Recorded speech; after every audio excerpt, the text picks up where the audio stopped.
First things first, how did you hurt your thumb? Was that here or was that elsewhere?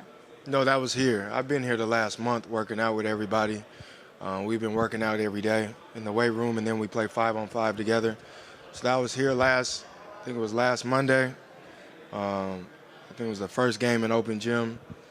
And then, I played the rest of the day. I thought I just jammed my finger. And then the next day, it was like swelling in it. It was a little purple. So they wanted to get some imaging. And then, unfortunately, it was a torn ligament that I had surgery on. And I'm going through the rehab process now. What kind of burden does that put on you when, like, obviously you've had the injury history the last 2 years, but then this is just like a total fluke unrelated to anything else. Does that affect you in a different way? Nah, I'm past that. I've been through real life situations, so like none of this affects me. I really couldn't control that. I went for the ball and I jammed my thumb, and then it just went into a torn ligament.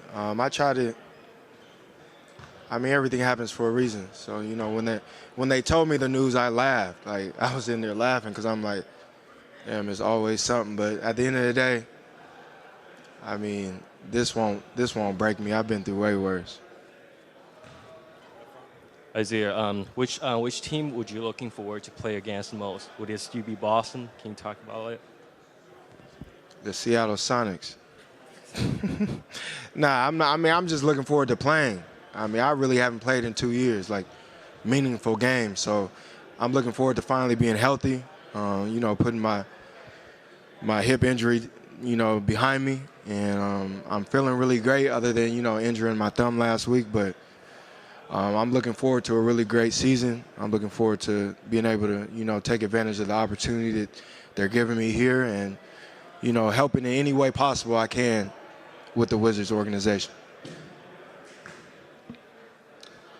IT over here. How you doing? Good. Coming onto this team, there's 10 new guys, most of them first-year, second-year players.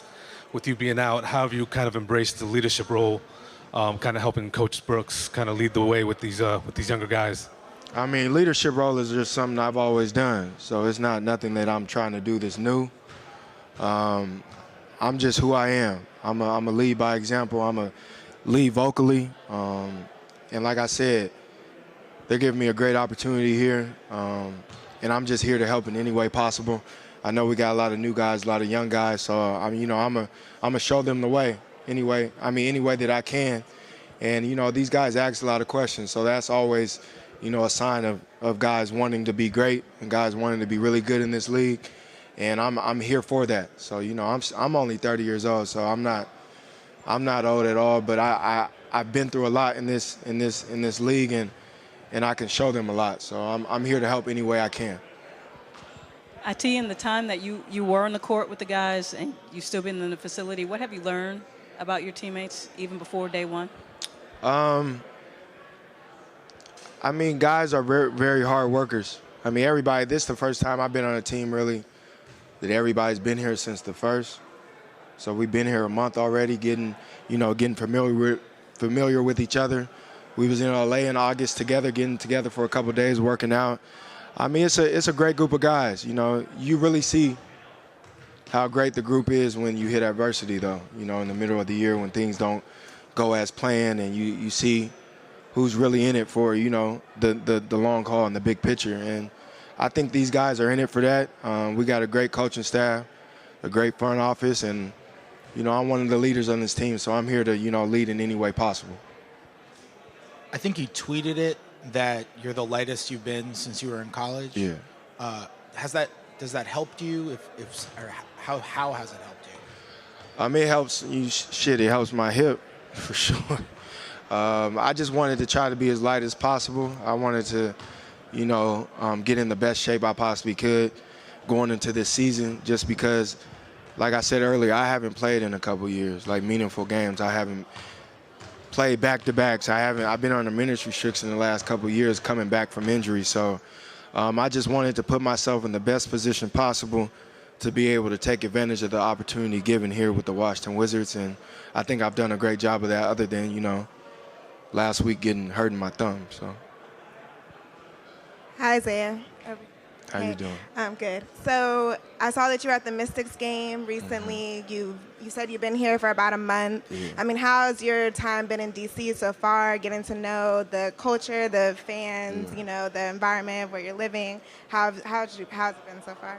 Everything's been great. I mean, it's been, other than the humidity here, but everything's been in a really easy transition for me and my family. I'm liking it a lot. My family likes it. My kids like the school they in. So that's really most important. The basketball comes after that. But, I mean, everybody's been really, welcome me with open arms. I mean, everybody always say something about how they hated me at first, and then, they like me now. So it's all love. I always tell them the things that happened in the past, it was never personal. I was just trying to handle some business.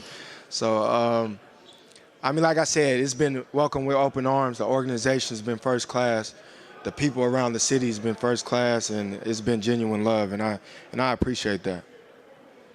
Isaiah, you have coined the phrase the hashtag, the slow grind on Instagram. With all that's going on, can you kind of speak on more to that? Do you feel like this is all a part of that slow grind, being that, you continuously get over adversity with, all that you do? Can you talk about that? I think, the slow grind, I think, is just a lifestyle. I mean, it's like a marathon, like one of my close friends, Nipsey Hussle, would say.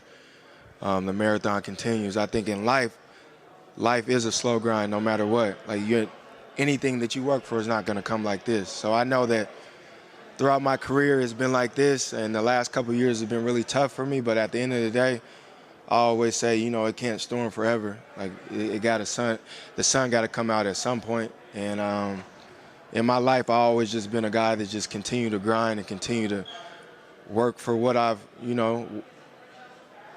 always envisioned in the long run, and that's being one of the best basketball players that ever played a game. So, throughout life, there's going to be bumps in the road. But, when you hit adversity, that's what shows your true character. And at the end of the day, it just makes the story that much better. So, I'm all smiles. I'm blessed. Like, I've been through it the last couple of years, but at the end of the day, like, I die for this, and I really mean that. So, I do whatever it takes to be able to play the game of basketball. That's what makes me the most happy, and I'm just happy to be here, to have a great opportunity here with the Wizards and somebody that really wanted me to come here and be who I've always been. Recently, some details of the Mamba camp have come out, and you were one of the participants. Yeah. Just what happened behind those doors in those 2 days? A lot. Kobe Bryant's arguably the best basketball player to ever play. So for him to be there 6 hours of the day, both days, and really be hands-on, answer questions, talk about different things, what he sees in different guys' games. It's like, I've had a relationship with Kobe for a while, so I've always had that one-on-one with him. But to see him in that setting and such great players be in that setting and be able to compete and be able to learn from Kobe Bryant, it's like, that was one of the best 2 days of my life. Basketball-wise, we watched film with him. We did mind things with him. Like, we did a lot. I don't want to say all the things because he might get mad. He was trying to keep that really, like, where nobody knows what went down. But it was a great 2 days where you learned a lot from the best player to play the game. Yeah, I'm not going to get in detail. He does weird things, but I guess, if he does it, it works. So, but it was great. It was great 2 days. You've been here at least a month. Yeah. Brad's been here. John's been here.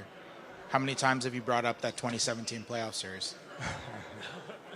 They bring it up. I try not to bring up the past. Like, I don't really like talking about the past, but everybody here brings it up. So I try not to bring it up. But they always talk about the 53 points and how I was killing them. But, me and John been friends since high school. Me and Brad are building a relationship now. So, when we battle on 5-on-5, it comes out every now and then. Like, they know what it really is. So, but it's all fun and games. So I love those guys. They bring the best out of me. In that series, they brought the best out of me, and it was great players competing and trying to win a series. So it comes up from them, not from me. Hey, so Isaiah, you rocking the cornrows now. You back in the D.C. area. Allen Iverson was your favorite player, right? I think growing up. Yeah. So have you been able to connect with him since you've been here? Not since I've been here, but it's somebody I always talk to. I mean, at least a couple times a month.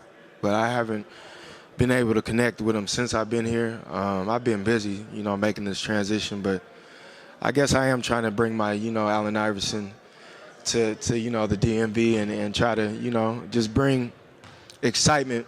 Not saying back, because it's always been exciting here with Brad and John and those guys, but, a different type of excitement from a little guy, Hi, Isaiah. I'd like to ask you two questions. One is, how do you see, as a rookie, Rui could play at the first year of the season? And second is, as a off-court, what do you think about him in general? I think he's going to be a really great basketball player. He's a guy that's already talented, but he also listens and wants to learn. I don't know it all, but I know a lot. And he's a guy that always seems to ask questions, no matter if it's a player or a coach. And, that's half the battle for young players. He's showing signs of wanting to be great. And, he has the tools to be great. So I think he's going to be a really special player in this league. And off the court, he's just really intelligent. He's really smart. You could just tell the way he carries himself. So, he's going to have a great career for sure. Do you bring any lessons from your time in SAC to here, being on a team that's trying to build something that's on the ground floor, trying to move up, as opposed to where you were a couple years ago with Boston and with Denver last year? Yeah. Don't get comfortable with losing, I guess. Not saying we're going to come in here and lose, but as a young player and a young team, you could get comfortable with getting in that mindset and just coming to work and doing what you got to do and get out of here. So I think with this group, being around these guys for the last month, they have a different mindset. They want to learn, they want to be really good. They're good guys first and foremost, and I think that's most important. And I always say, if you have a good group of guys that are willing to continue to work each and every day, continue to get better, and love being around each other, I think that's half the battle. You're going to take your lumps, you're going to take your bumps and bruises throughout the long NBA season, but it's just how you hit adversity and how you learn from it. Like I said, that builds character, and I feel like, at times, no matter how good the team is, you're going to hit adversity. And you have leaders like myself, Brad, John, that those guys will turn to when they don't know where to go. And we're here to help in any way possible. And I think, being in the Eastern Conference, everything is up in the air. Anything is possible. I think playoffs should be a goal for us, and we go out there and leave it all out there on the floor each and every night and, see what happens. Isaiah, you talked about not playing meaningful minutes for the past 2 years. How do you mentally prepare yourself to get back into the game? And also, once you get through your injury, now that you have this opportunity, what does personal success look like for you this season?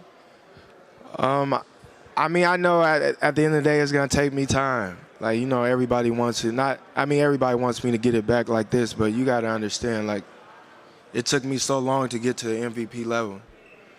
I got hurt, and it took me, I've been battling this injury for the last couple years due to, not having surgery the first go-around, then deciding to have surgery, and then figuring out the rest of my body. Usually I can go on any court and just, lace my shoes up and play. I go to any park now, it's I got to do what's right for my body. And I know that I'm really healthy right now other than injuring my thumb. I feel like myself again for the first time in a couple years. But at the end of the day, I know it's going to take time. I'm not going to get it back like this. There's time where it's going to be rushed. I haven't played, like I said, meaningful minutes in real live situations against the best players in the world in really 2 years. Last year I had 28 DNPs. So I haven't played in a while. The year before that, I played on the Cavs and played 12 games and then ended up having surgery when I was on the Lakers. So if you look at the big picture, I haven't played real basketball in a while. So this summer was really big for me and really important for me to get better, because the summers before I wasn't able to get better in 2 years. So this was the first summer in 2 years that I was able to sit back, really get better on and off the court, really figure out my body and what was best for my body. And, you know, I got a great opportunity with the Wizards, and my goal is to show people I can still play at a high level, and I know I can. I just need the opportunity, and these guys have said they will give me a real opportunity, and that's all I ask for. And, you know, individual goals, I just want to play at a high level and be healthy, and I know I can do that. And, yeah, I think the world knows what I can do when I'm healthy. I mean, obviously, I want to be an all-star again and be all-NBA and do those things, but there's steps I got to take before I could be able to reach those goals, and I'm willing to take every step possible. And, you know, that's by, you know, it's a slow grind. So I got to be able to stay on my marathon and keep running this race. No problem. Thank you, guys.